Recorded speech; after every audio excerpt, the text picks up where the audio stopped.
everybody, welcome to another lesson of learning Japanese. Today we are going to learn how to say I have done blank before, or you have done blank before, or anyone has done blank before, and the blank is going to be just an action, like I have gone to Japan before, or I have played tennis before. And this is a really common grammar construct. You should be able to see how it can come up frequently in casual conversation, especially if you're meeting someone for the first time. You're going to have all these little subtle questions for the sake of casual conversation. You're going to ask them, have you been to Japan before, or have you read this book before, or have you heard of this artist, or blah blah blah blah.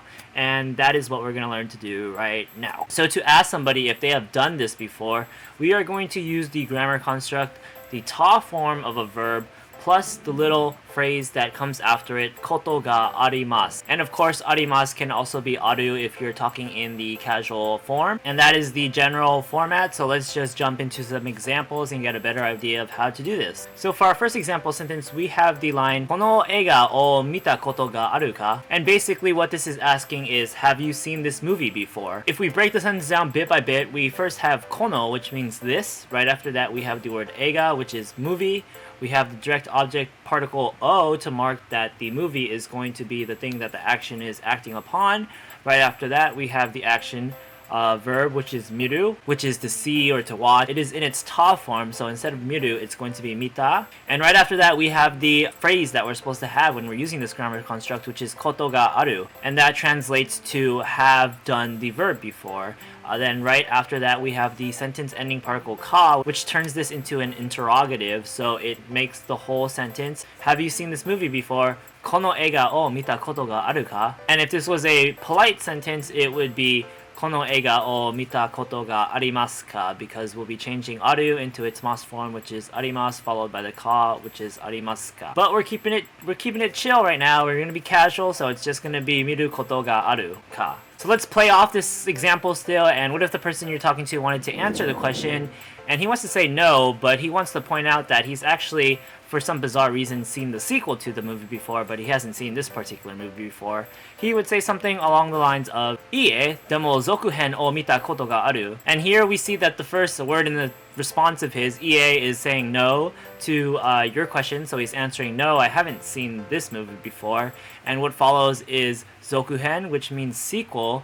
Then we have basically the exact same words that we had in the question sentence, and it's going to be o mita koto ga aru. So zokuhen o mita koto ga aru means I have seen the sequel before. And of course, we don't have the particle ka at the end here because this guy is answering the question. He's not rehashing the question back to the person. That would just be weird. Okay, for our last example, we are going to do the negative of this grammar construct, in that we're going to say I haven't done something before. And the distinction, or the thing to note here, is that instead of using the particle ga in koto ga aru, we're going to change that to a negative indication, and it's going to be changed to wa instead of ga. So for our example sentence here, we have Osushi o tabeta koto wa arimasen. Of course, also note how the aru is changed into its negative too, so it turns into arimasen. If this was the casual, it would be changed to koto wa nai. So let's break down this whole sentence. First, we have osushi. This is basically just sushi added with the beautifier o in front of it, and that's a little cultural thing that is covered in a different video. So osushi is sushi. We have the direct object particle o, just as always, to mark sushi as the thing that the action is going to be acted upon. And the action, of course, is taberu in its past form, so tabeta, and that is to eat, of course. Then after that, we have koto wa arimasen. So you see how we change koto ga aru in the positive form to its negative, koto wa arimasen, because we actually haven't experienced this thing before. We have not eaten sushi before ever in our lives, and we are very pitiful people. So yeah, that should cover all of the instances of this, hopefully.